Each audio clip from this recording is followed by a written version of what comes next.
Ticket to top 6 task ನೀಡುತ್ತಿದ್ದಾರೆ. ಈ tower ಅನ್ನು ಹತ್ತಲು ಗಾರ್ವೆ ಕೋಲುಗಳನ್ನು ಸ್ವಿಮ್ಮಿಂಗ್ ಪೂಲ್ ಒಳಗಿಂದ ಆಡುವ ಪ್ರತಿ ಕಂಟೆಂಡರ್ನ ಬೆಂಬಲಿಗ ಒಂದೊಂದಾಗಿ ತಂದು ಆಯಾತಾಕಾರದ ಒಳಗೆ ಇಡಬೇಕು.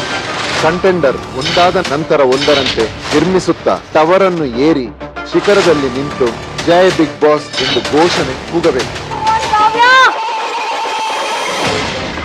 ಸೇಮ್ ಟು ಸೇಮ್ ಸೀಸನ್ ಅಲ್ಲಿ ಯಾವ ತರ ಒಂದು ಮೊದಲನೇ ಫೈನಲಿಸ್ಟ್ ಆಗೋದಕ್ಕೆ ಟಾಸ್ಕ್ ನ ಕೊಟ್ಟಿದ್ರಲ್ಲ, ಈಗಲೂ ಕೂಡ ಅದೇ ತರ ಸೇಮ್ ಟಾಸ್ಕ್ ನ ಕೊಟ್ಟಿದ್ದಾರೆ. ಬಟ್ ಒಂದು ಆಲ್ಟರ್ ಮಾಡಿದ್ದಾರೆ ಅಷ್ಟೇನೆ.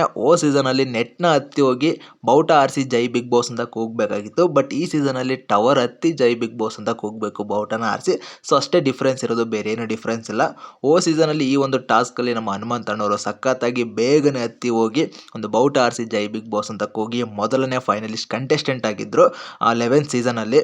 ಸೊ ಈ ಸೀಸನ್ ಅಲ್ಲಿ ಅದನ್ನ ನೋಡ್ತಾ ಇದ್ರೆ 4 ಜನ ಸಕ್ಕತ್ತಾಗಿ ಆಡ್ತಾ ಇದ್ದಾರೆ. ಅಂಡ್ ಅಲ್ಲಿ ನೀವು ಅಬ್ಸರ್ವ್ ಮಾಡಿದ್ರೆ ಗೊತ್ತಾಗುತ್ತೆ, ಧನುಷ್ ಹಾಗೂ ಅಶ್ವಿನಿ ಗೌಡ ಅವರು ಸ್ವಲ್ಪ ಕಾಲ್ ಸ್ಲಿಪ್ ಆಗಿ ಬಿದ್ದಿದ್ದಾರೆ. ಅಂಡ್ ಇನ್ನ ರಘು ಅವ್ರನ್ನ ಹಾಗೂ ಕಾವ್ಯ ಅವರು ಬಿದ್ದಿರೋದನ್ನ ತೋರಿಸಿಲ್ಲ. ಅಂಡ್ ಅದಕ್ಕೂ ಮುಂಚೆ ಕಾವ್ಯ ಅವರು ತುಂಬಾನೇ ಕ್ಲೋಸ್ ಅಲ್ಲಿ ಇದ್ರು ಒಂದು ಟವರ್ನ ಇನ್ನೇನು ಹತ್ತಿ ಮುಗಿಸೋದಕ್ಕೆ.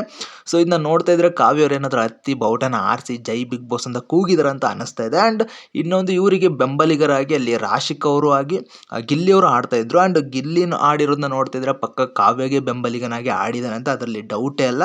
ಕಾವ್ಯನ್ಗೆ ಸಪೋರ್ಟ್ ಮಾಡಿರ್ತಾನೆ. ಅಂಡ್ ರಾಶಿಕಾ ಯಾರಿಗೆ ಸಪೋರ್ಟ್ ಮಾಡಿದಾಳೆ ಅನ್ನೋದು ಒಂದು ಸ್ವಲ್ಪ ಡೌಟ್ ಅಲ್ಲಿದೆ. ಅಂಡ್ ಈಗ ಕಾವ್ಯ ಏನಾದ್ರು ಬೌಟನ ಆರಿಸಿ ಮೊದಲನೇ ಫೈನಲಿಸ್ಟ್ ಆಗಿ ಆಯ್ಕೆ ಆಗಿದ್ದಾಳು ಅನ್ನೋದು ಇಲ್ಲಿ ಅಷ್ಟೊಂದು ಕನ್ಫರ್ಮ್ ಆಗಿ ಗೊತ್ತಿಲ್ಲ. ಬಟ್ ಇವತ್ತಿನ ಒಂದು ಎಪಿಸೋಡ್ ಅಲ್ಲಿ ಡೆಫಿನೆಟ್ಲಿ ಗೊತ್ತಾಗುತ್ತೆ. ಅಂಡ್ ಅದಕ್ಕೂ ಮುಂಚೆ ನಾನು ನಿಮಗೆ ಅದು ಅಪ್ಡೇಟ್ನ ಕೊಡ್ತೀನಿ.